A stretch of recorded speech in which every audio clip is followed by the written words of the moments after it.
Hello Insta Facebook family,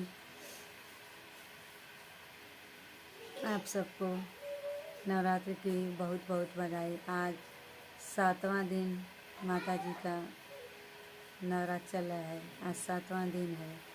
मैं आप लोग को एक छठ गीत सुनाने जा रही हूँ। अच्छा लगेगा तो लाइक शेयर कमेंट करना। अब छठ मैया आने वाली हैं।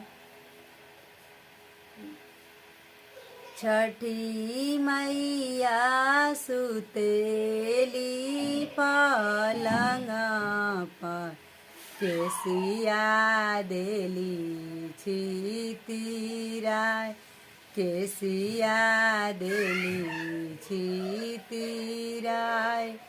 हमरो प्रियांशु बाबू बालकावा, केसिया दिहाले हो बिटोर, केसिया दिहाले हो बिटोर।